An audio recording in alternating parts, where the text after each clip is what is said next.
اس کے بعد بات ہو چکی ہے کلا بل اسے کہتے ہیں حرف استدراک. استدراک مطلب تدارک اردو میں استعمال ہوتا ہے. تدارک دو طرح کا ہوتا ہے. پہلے والی بات، بل سے پہلے والی بات اور بل کے بعد والی بات دونوں آپس میں ایک دوسرے کے الٹ ہوتی ہیں. کبھی پہلے والی بات ٹھیک ہوتی ہے اس وجہ سے کہ دوسرے والی بات غلط ہے، اور کبھی پہلے والی بات غلط ہوتی ہے اس وجہ سے کہ دوسری والی بات ٹھیک ہے. دونوں ایک دوسرے کے الٹ ہوتی ہیں. تو بل تدارک کے لیے استدراک ہے، دونوں باتوں کو اس طرح ثابت، ایک کو ثابت اور ایک کو باطل کر دیتا ہے. تدارک یہاں اللہ رب العزت فرماتے ہیں ران علی قلوبہم، ان کے دلوں پر زنگ آ گیا ہے. ران علی قلوبہم ما کانوا یکسبون، ان برے اعمال کی وجہ سے جو وہ کماتے ہیں.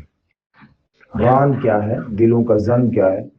کوئی بھی ایسی چیز کہ جو بری ہو، خامی ہو اور کمی ہو، اور اس کی وجہ سے آدمی کو صحیح بات سمجھ نہ آ رہی ہو، صحیح بات تک اس کی رسائی ممکن نہ ہو، صحیح بات سے وہ متفق نہ ہو رہا ہو. عام طور پر لوگوں کے درمیان اختلاف ہو جاتا ہے دو باتوں میں اور دو گروہوں میں. جس بات میں اختلاف پڑ گیا ہے وہ اس بات کو ایک گروہ ٹھیک کہہ رہا ہوتا ہے اور ایک غلط، اور یہ تو ہو نہیں سکتا کہ دونوں گروہ ٹھیک ہوں. دونوں میں سے ایک غلط ہوتا ہے، یا تو وہ بات ٹھیک ہوگی یا وہ بات غلط ہوگی. اور دیکھنے میں دونوں انسان ہوتے ہیں، دیکھنے میں دونوں کے آنکھ، کان، ناک، دماغ، ہاتھ، پاؤں بالکل ایک جیسے ہوتے ہیں، لیکن ایک ہی بات میں دونوں کی رائے مختلف ہو جاتی ہے. اصل میں وہ ایک کی کچھ ایسی اٹیچمنٹ کسی ایک چیز کے ساتھ ہو جاتی ہے کہ وہ غلط کو صحیح سمجھنے لگ جاتا ہے. غلط کو غلط کہنا اس کے لیے ممکن نہیں رہتا، وہ اس کو غلط نظر ہی نہیں آ رہا ہوتا. اور دوسرا وہ کسی ایسی اٹیچمنٹ سے بالکل لا تعلق ہوتا ہے، وہ غلط کو غلط دیکھ رہا ہوتا ہے، اس کو نظر آ رہا ہوتا ہے کہ یہ کام غلط ہے. وہ جو کسی چیز کے ساتھ اس طرح کا تعلق ہو جائے کہ آدمی غلط چیز کو غلط نہیں دیکھ رہا ہوتا، اسے قرآن مجید زنگ کہتا ہے. رونا، ان کے دلوں پر زنگ آ گیا ہے. وہ ایسی اٹیچمنٹ، ایسا کوئی تعلق کہ جس کی وجہ سے آپ غلط کو غلط نہیں سمجھتے، غلط کو ٹھیک کہنے لگ جاتے ہیں، اس کو قرآن مجید زنگ کہتا ہے.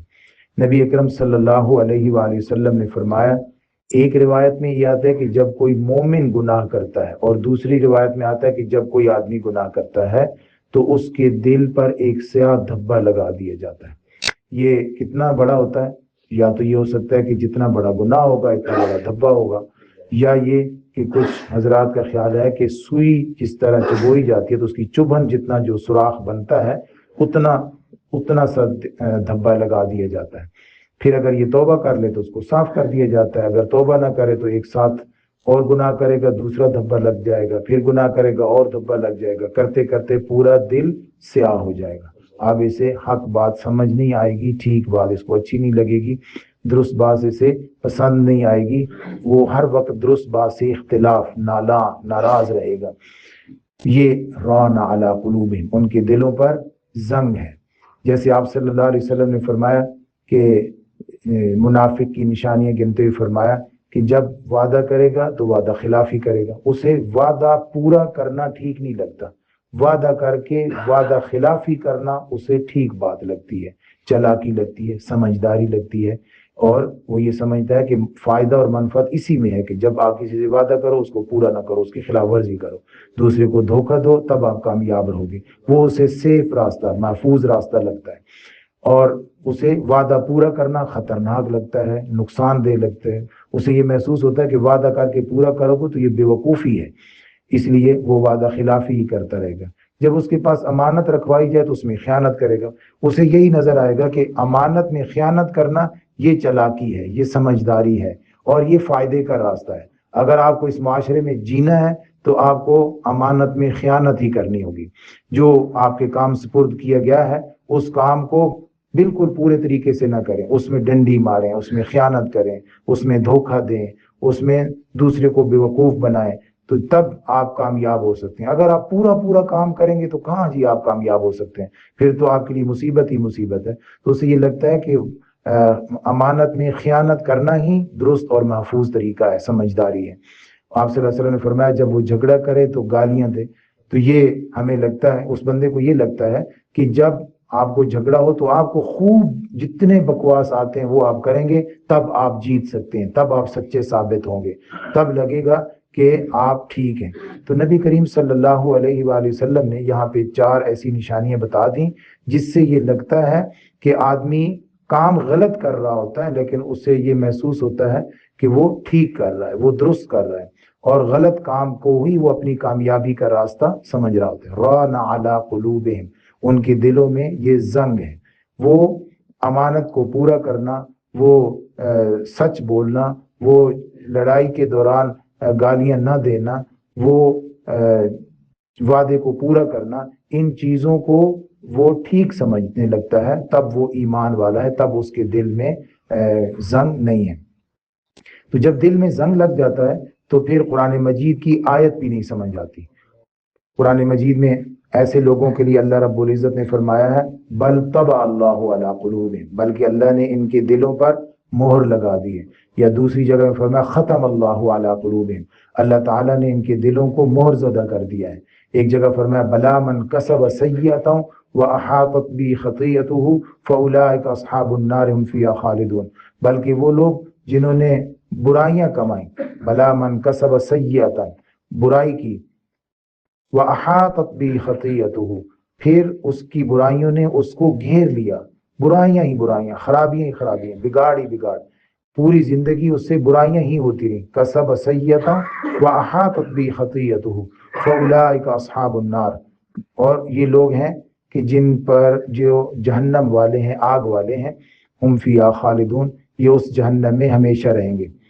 تو اللہ رب العزت نے فرمایا کہ یہ ایسے لوگ ہیں کہ جب ان پر قرآن مجید کی آیات بتائی جاتی ہیں، سنائی جاتی ہیں، اور ان آیات میں وہ آیات ہوں جو پہلی کتابوں میں بھی آ چکی ہیں، یا پہلے لوگوں کے واقعات ہوں، اس میں جیسے تاریخ سے سبق حاصل کرنے کے لیے بتائی جاتی ہیں چیزیں، تو پہلے لوگوں کی واقعات ہوں بھی، وہ نبی کریم صلی اللہ علیہ وآلہ وسلم کی بات سے بالکل متاثر نہیں ہوتے، وہ قرآن مجید کی آیت سے بالکل سبق نہیں حاصل کرتے، بلکہ وہ اپنی ذمہ داری سے یوں ہاتھ مار کے یا گردن جھکا کے یا گردن پھیر کے، یعنی جیسے ہم اردو میں کہتے ہیں نا کہ ناک سے مکھی اڑانا، یوں اپنی ذمہ داری سے سبق دوش ہو جاتے ہیں. وہ کہتے ہیں اساطیر الاولین، پہلے لوگوں کی کہانی ہے.